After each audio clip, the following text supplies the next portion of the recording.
আপনারা আমার সাথে পড়েন, আউযু বিল্লাহি মিনাশ শাইতানির রাজীম, বিসমিল্লাহির রহমানির রহিম।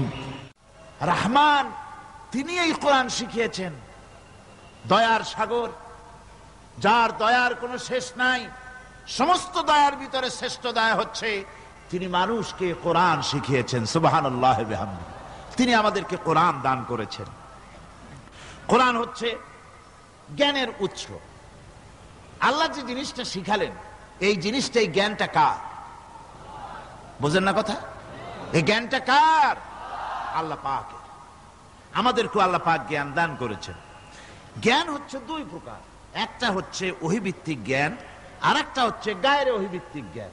ওহীর জ্ঞানটা আসে কার কাছ থেকে? চিল্লা এখন, কার কাছ থেকে?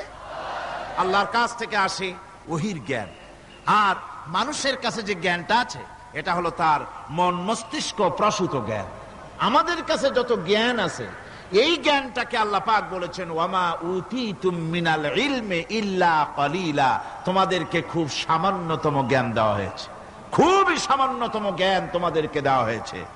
আচ্ছা, আপনারা বলুন, একটা ছোট্ট পাখি আটলান্টিক মহাসাগরের ভেতরে তার ঠোঁটটাকে ডুবিয়ে তারপরে সে যদি ঠোঁটটা তোলে, তাহলে আটলান্টিকের পানি কমবে কতখানি?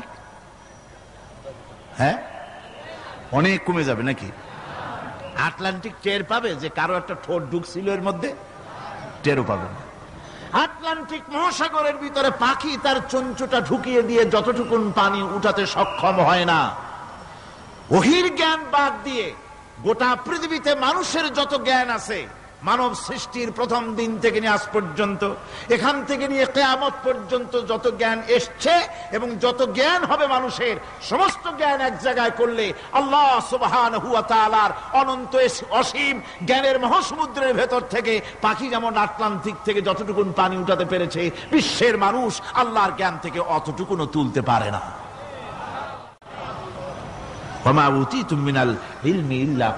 খুব সামান্যতম জ্ঞান তোমাদেরকে দেওয়া হয়েছে।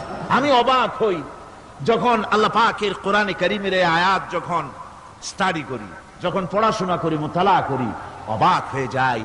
মানুষকে সামান্যতম জ্ঞান দেওয়া হয়েছে। আল্লাহ বলছেন সামান্যতম জ্ঞান। ওমা উতীতুম মিনাল ইলমি ইল্লা কালিল যদি বলতেন, তবু একটা কথা ছিল যে তোমাদেরকে কিছু জ্ঞান দেওয়া হয়েছে। তো কিছু না, বলা হচ্ছে ওমা উতীতুম মিনাল ইলমি ইল্লা কালিলা, সামান্যতম, খুবই সামান্য জ্ঞান দেওয়া হয়েছে। সেই সামান্য জ্ঞানের ঠেলায় আমরা প্রত্যেকে কোথায় চলে গিয়েছি। গরুর গাড়ি থেকে রকেট পর্যন্ত গিয়েছি, টেলিগ্রামের টরেটক্কা থেকে ফ্যাক্স পর্যন্ত পৌঁছে গেছি। কি সোজা জ্ঞান!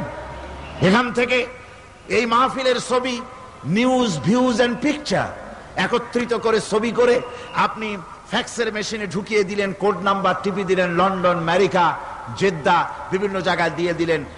মিনিট লাগবে না, কয়েক সেকেন্ডের ভিতরে এই মাহফিলের পূর্ণ ছবি এবং খবর সে দেশের পত্রিকায় ছাপা হতে পারবে। কি আজীব! অথচ আল্লাহ পাক বলছেন সামান্যতম জ্ঞান। আমি অবাক হই আরো যখন শুনতে পাই পৃথিবীর বিভিন্ন দেশের স্যাটেলাইট গুলি যা ছেড়ে দেওয়া হয়েছে মহাশূন্যে, এই স্যাটেলাইট গুলি ড্রাইভার ছাড়া, কোন রকমের পরিচালক ছাড়া, চালক ছাড়া স্যাটেলাইট গুলি বছরের পর বছর ঘুরছে পৃথিবীর মাটি থেকে 350-400 মাইল উপরে ঘুরছে। তো ঘুরছেই, দুনিয়া থেকে ছবি, নিউজ ক্যাচ করছে, সিএনএন, তারপরে স্টার টিভি ইত্যাদিতে সেগুলিকে তারা ছুড়ে দিচ্ছে। এভাবে করে যে দেশ থেকে যে দেশের স্যাটেলাইট সে দেশের পারপাস সার্ভ করতেছে। ওই স্যাটেলাইট 350-400 মাইল উপরে মহাশূন্যের ভেতরে তার মেশিনারি কোনো গোলযোগ হলে, যান্ত্রিক গোলযোগ যদি সৃষ্টি হয়, তাহলে ফ্রান্সের মাটিতে বসে, আমেরিকার মাটিতে বসে, ব্রিটেনের মাটিতে বসে বিজ্ঞানীরা কম্পিউটারের মাধ্যমে মনিটরিং করে 400 মাইল উপরের মেশিনকে ভালো করে দিচ্ছে। এরপর আল্লাহ রাব্বুল আলামিন বলছেন ওমা উতীতুম মিনাল ইলমি ইল্লা কালিলা, সামান্যতম জ্ঞান দেওয়া হয়েছে। এই যদি হয় সামান্যতম জ্ঞান, তাহলে আল্লাহ সুবহানাহু ওয়া তাআলার জ্ঞান কত কত বেশি। আল্লাহু আকবার! কত বড় জ্ঞানের মালিক, সুবহানাল্লাহ ওয়া বিহামদিহি। সেই মহান আল্লাহ পাকের পক্ষ থেকে এসেছে কোরআন। কার পক্ষ থেকে? قد جاءكم من الله نور وكتاب مبين। আল্লাহ রাব্বুল আলামিন বলেন, আমি আল্লাহর পক্ষ থেকে তোমাদের জন্য এসেছে আলো, তোমাদের জন্য এসেছে নূর, আর তোমাদেরকে আমি দিয়েছি একখানা কিতাব, স্পষ্ট কিতাব দিয়েছি, নূর দিলাম, আলো দিলাম। সে আলো হলেন জনাবে মুহাম্মদুর রাসূলুল্লাহ সাল্লাল্লাহু আলাইহি ওয়াসাল্লাম। আর আমি যে তোমাদেরকে কিতাব দিয়েছি সেই কিতাবের নাম কোরআনে কারীম। একখানা কিতাব দিলাম যার নাম কোরআন শরীফ, একখানা কিতাব দিলাম আর একটা আলো দিলাম তোমাদেরকে। আল্লাহ পাক বলছেন তিনি দয়াবান রহমান, তিনি আমাদেরকে কোরআন শিখিয়েছেন। এই কোরআনের নাম কে রেখেছে? কে রেখেছে কোরআনের নাম?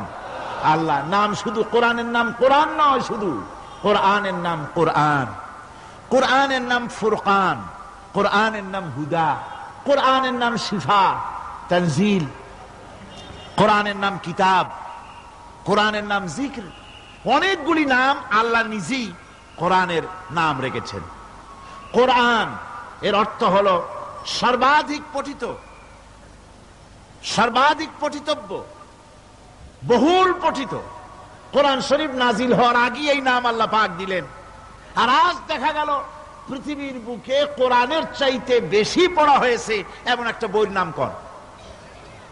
বলেন, এমন একখানা কিতাবের নাম বলেন যে কিতাবখানা কোরআনের চাইতে সবচাইতে বেশি পড়া হয়েছে, এমন একটা কিতাবের নাম বলতে পারবেন? পারবেন না।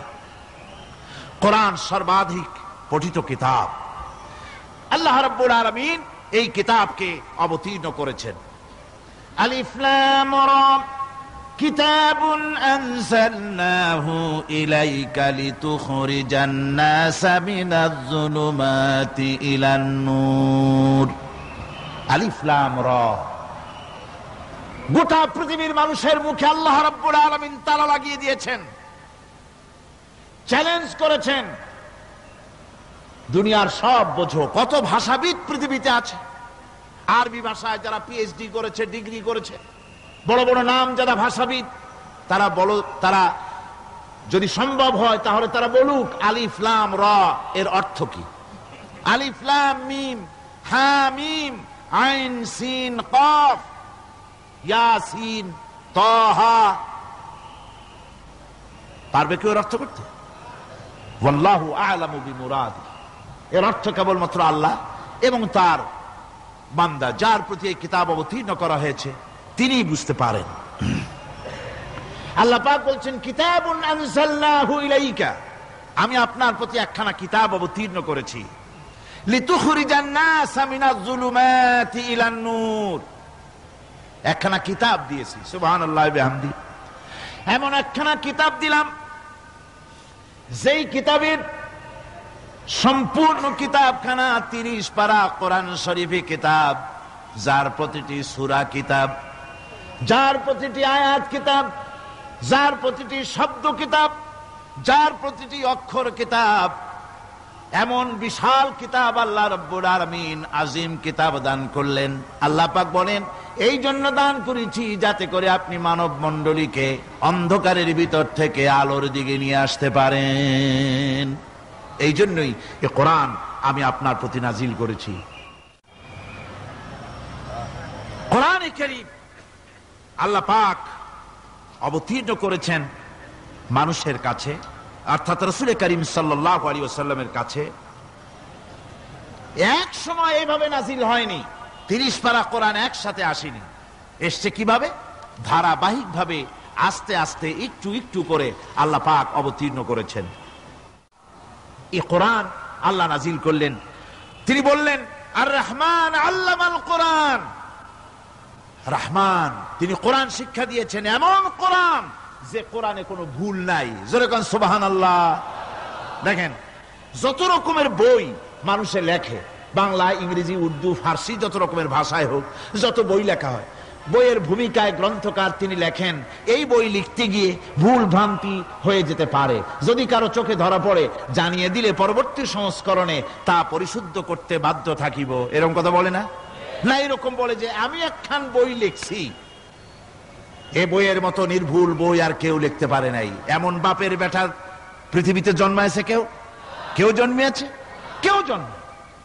এবং বইয়ের সূচনায় কোন গ্রন্থকার নিজের প্রশংসা দিয়ে বই শুরু করে না, বই শুরু করে নিজের দুর্বলতা দিয়ে। বই লিখতে গিয়ে ভুল হতে পারে, ছাপার ভুল হতে পারে, আমার ভুল হতে পারে, এটা সবাই লেখে। এই একখানা কিতাব তামাম পৃথিবীর বুকে অদ্বিতীয় কিতাব। এই কিতাবের রচয়িতা, এই গ্রন্থের অথার, এই মহাগ্রন্থের মালিক, তিনি এই গ্রন্থ শুরু করেছেন নিজের প্রশংসা দিয়া। জোরে বলেন সুবহানাল্লাহ। কোরআন কভার খোলা মাত্রই গ্রন্থকারের প্রশংসা শুরু হয়ে গেল। আলহামদুলিল্লাহি রাব্বিল আলামিন। পড়েন সবাই, আলহামদুলিল্লাহি রাব্বিল আলামিন। সমস্ত প্রশংসা, যাবতীয় প্রশংসা ওই আল্লাহ সুবহানাহু ওয়া তাআলার, যিনি तमाम বিশ্ব জাহানের যিনি স্রষ্টা, পালনেওয়ালা রব। সুতরাং তার প্রশংসা দিয়ে শুরু হলো। বইয়ের অথার যিনি, কিতাবের অথার যিনি, গ্রন্থের মালিক যিনি, তার নিজের প্রশংসা দিয়ে বই শুরু হয়ে গেল। সামনে এগোলেন, এবার কিতাব সম্পর্কে চিন্তা আসতে পারে ভুল টুল আছে নাকি। কিতাব খোলা মাত্রই প্রশংসার পরে দেখতে পাবেন যালিকাল কিতাবু লা রাইবা ফীহি। এই কিতাবের ভিতরে, এই সেই কিতাব যার ভিতরে কোনো ভুল নাই, কোনো সন্দেহের অবকাশ নাই। বিরাট চ্যালেঞ্জ আল্লাহ পাক করেছেন। পৃথিবীতে আল্লাহকে অস্বীকার করেছে এমন বহু পাপিষ্ঠ নরাধম নরপশু মানুষ মানব সমাজে জন্মায়েছে যারা আল্লাহকে অস্বীকার করেছে। আছে না? আছে না? কিন্তু একথা কেউ আজও বলেনি যে কোরআন শরীফ